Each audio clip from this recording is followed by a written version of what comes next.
They called and they said that she was positive for parvo. And our whole world came crashing down in those very few seconds. In that litter was 12 puppies. 10 puppies tested positive for parvo, and six puppies have passed. She started to explain to me that the dogs in her home were ill, that she had lost 3 of her adult dogs in the last 24 hours. So this breeder knowingly sold puppies after they were exposed with parvo. Yes, she did.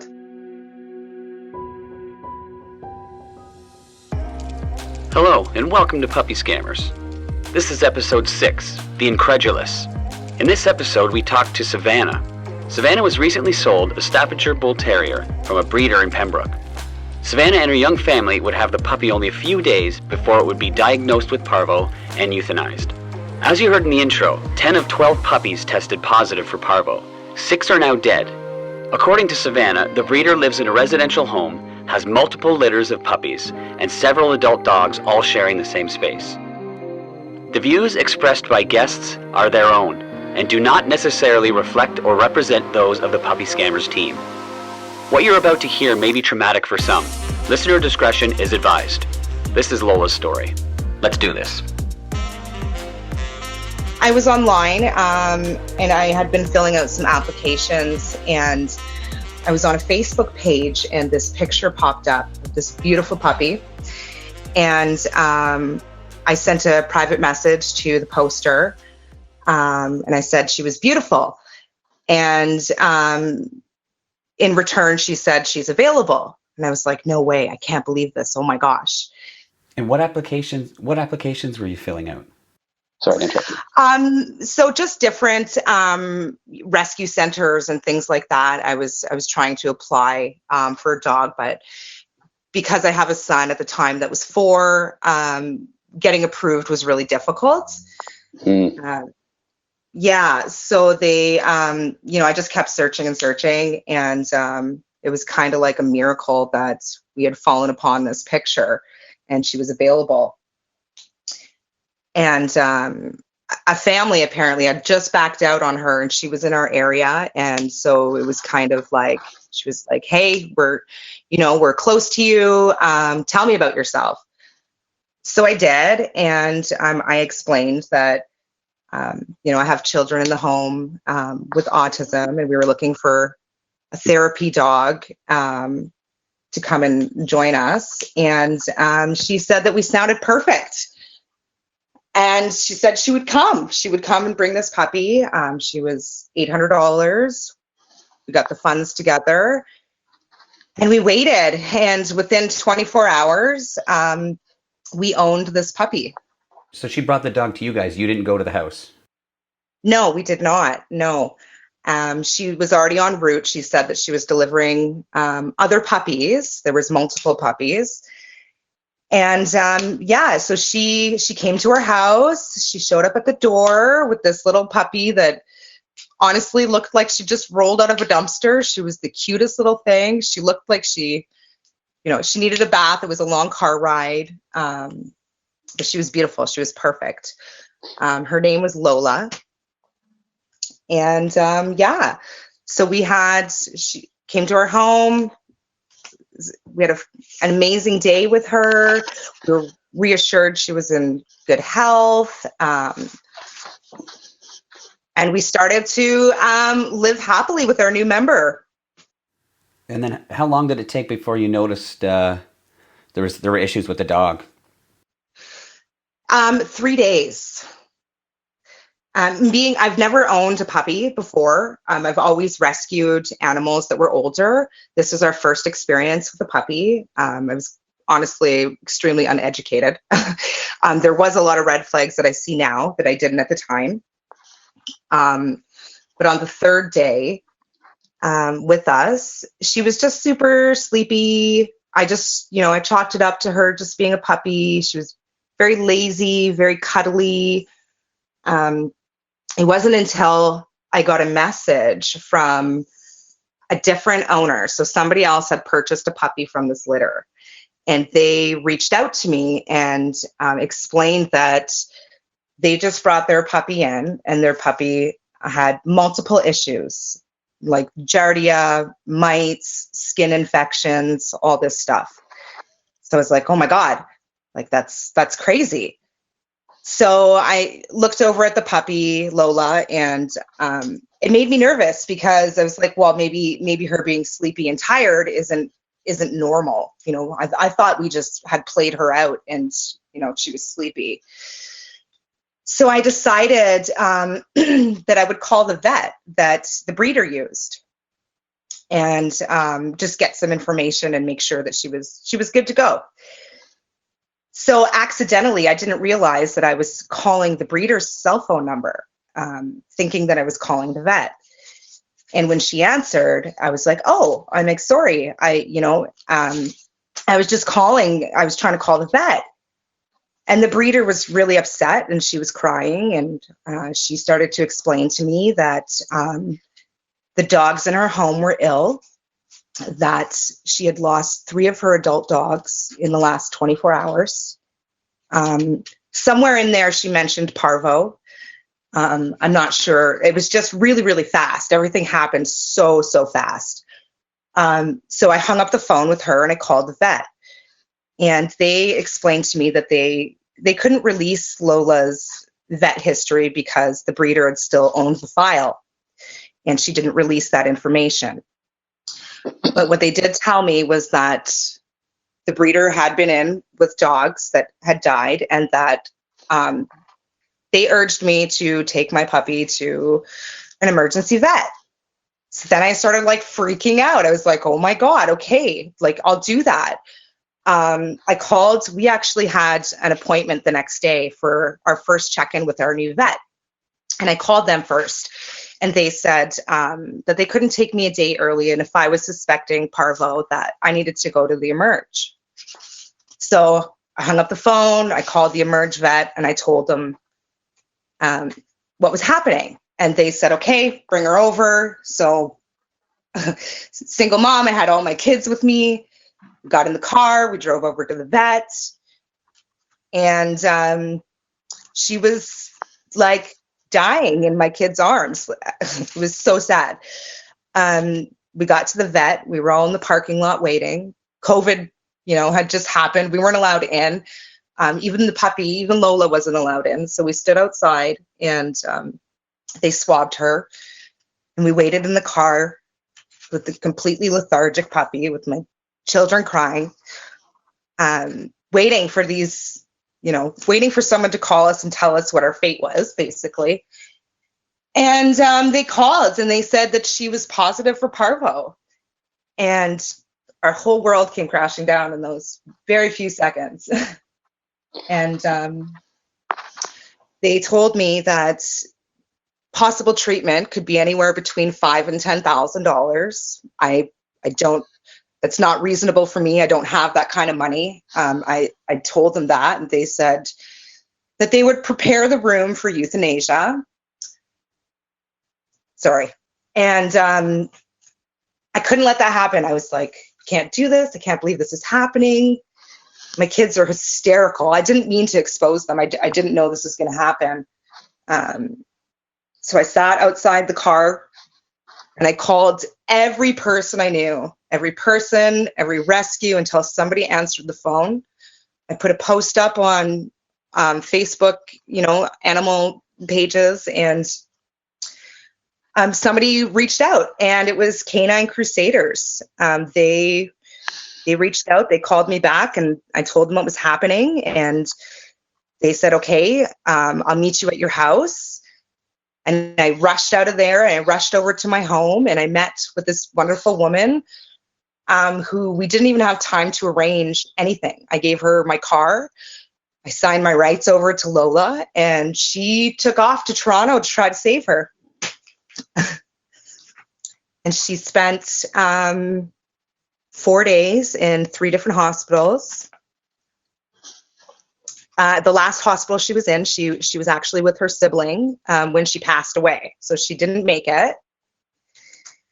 And through this, once I posted actually on a Facebook page about what was happening, currently, when we were sitting in the parking lot, somebody's seen our story, and they reached out to us, and they were like, "Oh my God, your dog looks familiar." And she said, "Did you happen to buy her from this person?" And I said, "Yes." And she told me that the day before we purchased her, she was supposed to purchase this puppy, but because the breeder told her that there was a possible parvo exposure, she had to back out. And she had, prepped her home. Her kids were waiting for this puppy to come. And within hours of her backing out, Lola was posted online again. And I just happened to be the person who came across her photo and couldn't live without her. So this breeder knowingly sold puppies after they were exposed with parvo. To parvo. Yes, she did. Interesting. Now, has anybody approached the breeder to ask why she would be selling, dogs that were exposed to parvo? So there was, once you purchased a puppy from this lady, she created a private group chat of all the different owners of all the puppies that she's ever sold. So in those conversations, people started coming forward and asking questions, and blame was actually put back onto the victims, and she just started finger pointing at everybody else. When she had told people, she told other families that the puppies could possibly be ill, and not just giardia, mites, skin infections, but parvo. She specifically told people, but she didn't tell us. She didn't tell us that we were buying a dog that may not make it. Now, when you say us, you mean your family. But she did talk to people in the group. Yes. So were you in the group at the time that she mentioned this, or did you come in afterwards and realize that this was all happening? It was actually the day that we ended up at the vet that I went into this group chat, and other people were starting to post about their dogs being parvo positive. And then further, like after people started posting, somebody had commented and said, it wasn't her intentions to bring, she made a bad decision by bringing, the parvo positive dog into her home around the other litters. So that was the confirmation, knowing that, she knew that the puppies were sick previous to sale. She did tell some people. She didn't tell everybody, but she knew. Now, was it an adult dog she brought in with the other litters there? And do you know how many litters she's had at her house at that moment, or, throughout the lifetime of these puppies? Okay, so what I know is, so it was a Rottweiler that she, this is secondhand information, that she possibly rescued, I'm not sure, that was parvo positive.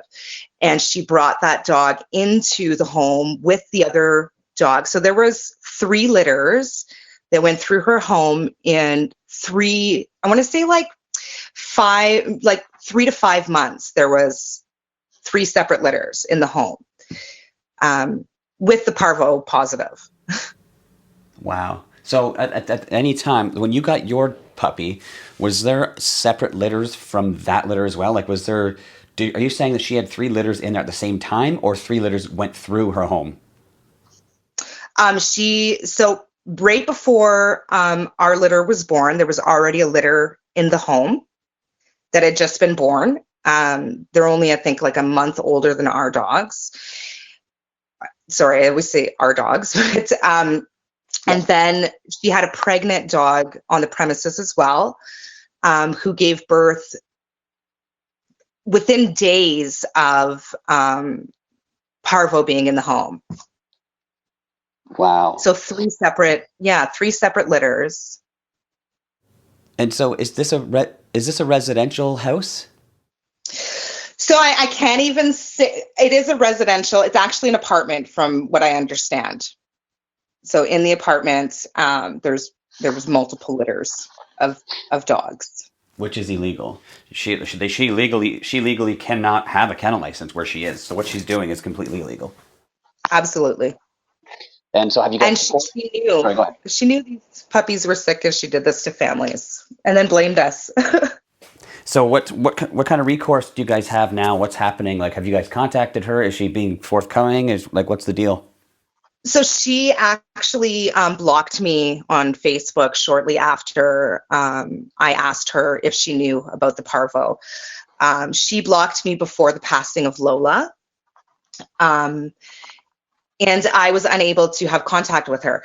But she has multiple children who online were corresponding, I'll say, in a negative manner with me through Facebook. But she has never spoken to me directly again. And have you tried to contact her? I have tried multiple times, and finally, like I didn't want to do any of this. I wanted her to just be like, "I'm sorry, this was an accident," but she didn't do that, and I waited months, and then finally, I took legal action and I had her served, and yeah, so that's where we're at right now. And so what kind of medical bills are you looking at? Like, did you even, like, obviously you purchased the dog, and I would assume you have some sort of medical bills, right? I do. So I have the emergency vet bills that I'm looking for her to cover. But the biggest issue for me is that I actually lost the least amount of money. And that's not what it's about for me. But there's families that I'm in contact with from this litter who are in debt thousands of dollars. Thousands. And she has not offered support or help or refunds or nothing to any of us. Now, is everyone going after her? And have you guys contacted Paz at all to report her? So I did send out, I did call Paz, and I'm actually waiting for them to contact me back. But between, the families and the people who backed out on purchases, like everybody's made, calls to whether it was the SPCA or, tried to speak with her, and nobody's gotten anywhere. Now, how out of the 3 litters that you know of, or the amount of, the people you've been in contact with, how many puppies were there, and how many have since died, and how many have recovered? So I'll speak on the litter that I'm most familiar with, which is ours. And in that litter was 12 puppies. 10 puppies tested positive for parvo, and six puppies have passed. I'm in contact with 4 of those families. And so the ones that have recovered or are recovering, what kind of shape are they in? Are they, what's happening with them? Well, so for one, there's one puppy that, so her vet bills were pretty extreme. She spoke about how, MasterCards and things like that are maxed out. But her dog now requires training, extreme training, because the crucial time of the puppy for socialization and all that, the puppy didn't have any of that. So now she's having extreme struggles with trying to rehabilitate her dog to be, social. It's got some behavioral issues. So yeah, they're working on that. She's paying for a trainer to come in once a week and work with her. Now, is that due to the parvo or due to the neglect beforehand, or a combination of both? Like, I think it's a combination of both. I think that because of, the extreme medical battle that the puppy had, it lost that time frame of learning. Like, she was sick for a very long time. So, right.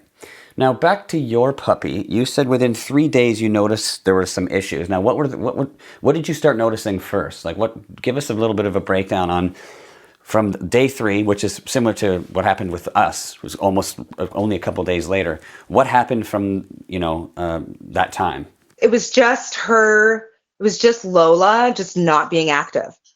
She was just really, really tired. And like I said, I've never owned a puppy, so I just thought that she was tired because we loved her. We played her hard. It wasn't until I received a message from a different owner that I started to worry and panic. And within minutes, she started to deteriorate. She had diarrhea. She started vomiting, and none of that was present previously. It wasn't even. It was just that day. Everything just came to a head, and she was fighting for her life.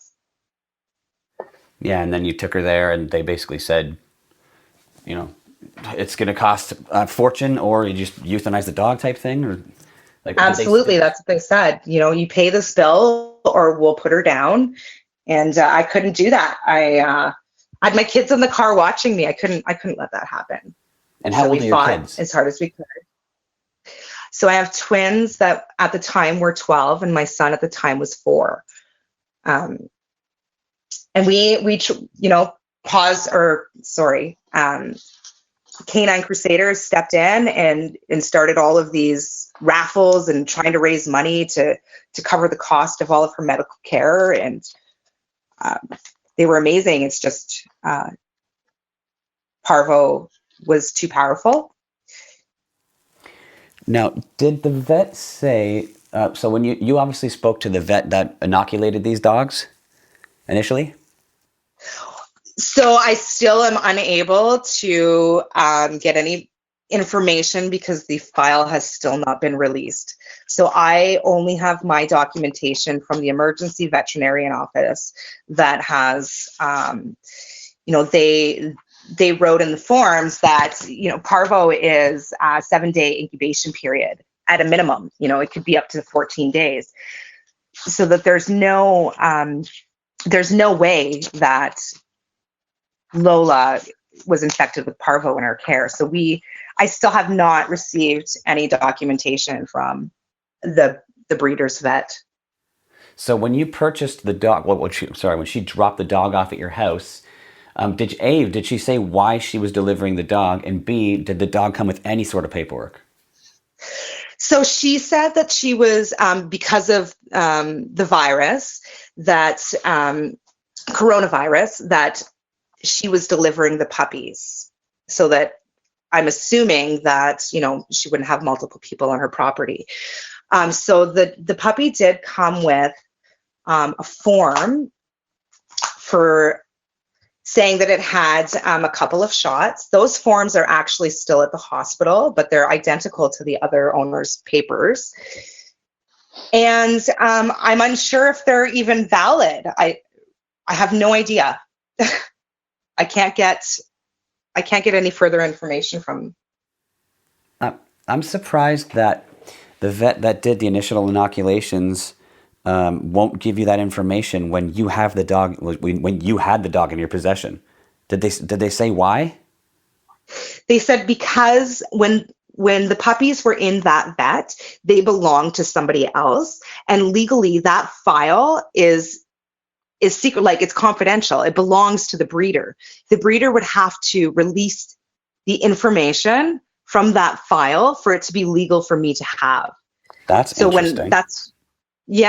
So when I called, they just told me that, I can't give you any information that's a file that belongs to the breeder, but I can tell you that you need to go to the Emerge right now. That's what they said. That seems bizarre to me that they would do that. It's crazy. The whole thing is crazy.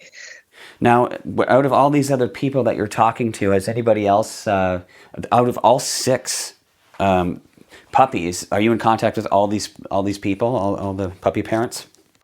So I have reached out to every person who was a positive Parvo case. Some are, in the breeder's favor, and some are not. So I have 4 people who are willing to share their stories directly to this litter. But that's as far as. So there's 2 people you're saying that are on the breeder's side, meaning that.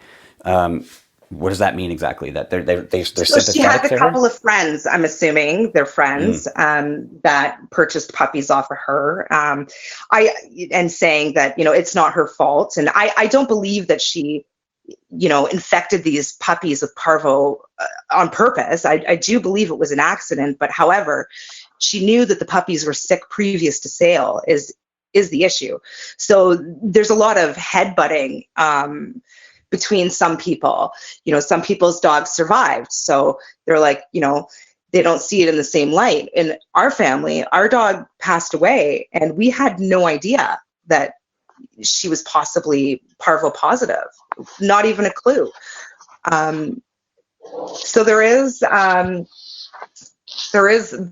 difficulties with this. Yeah, sounds like it.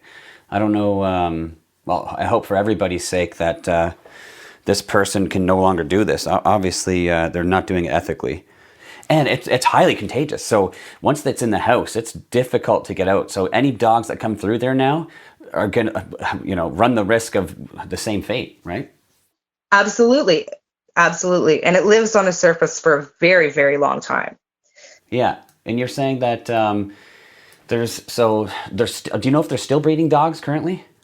So from my understanding, one of her daughters has now, I think, moved dogs to her property, which is, from my understanding, also an apartment. I don't currently know what they're doing. Everybody who's connected to her has me blocked at this time. So all I can do is, reach out to PAWS, animal cruelty, to make sure that there's no breeding happening on these premises. Unfortunately, I only have the information for the breeder. I can't reach out to, other family members who are possibly doing the same thing. Yeah. So now, when you first discovered her post for it, how did you find it? Was it Facebook, you said? And so did you have her as a friend? Like, how did you even come across this post? So it was on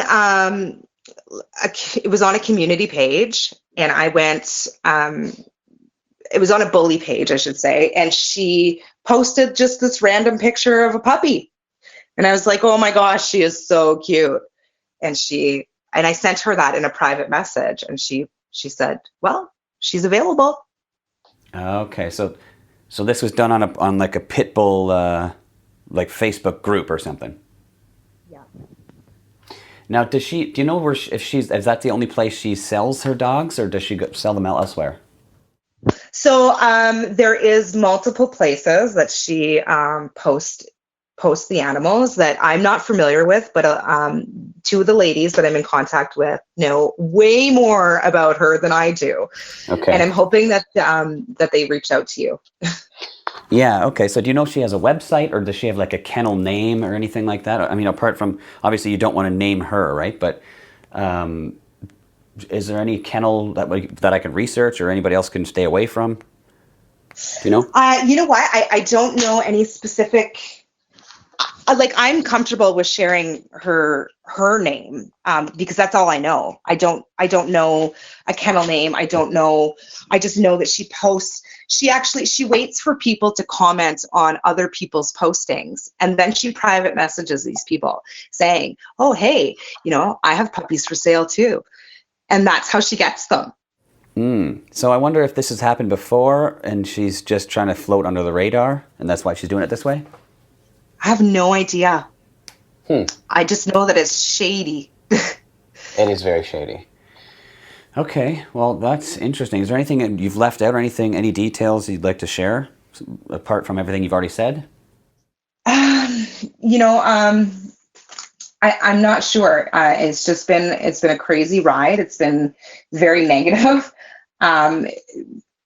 Really, if she would have just said, oh my gosh, this, it was an accident, instead of completely blocking me, not responding, blaming my family, personally attacking, having friends. She had friends private message me.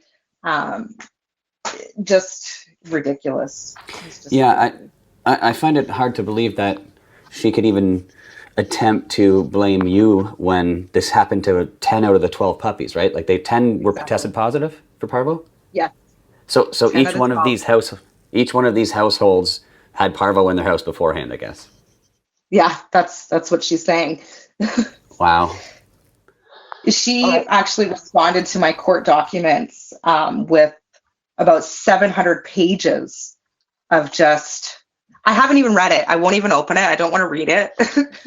Yep. I can't imagine what it would say.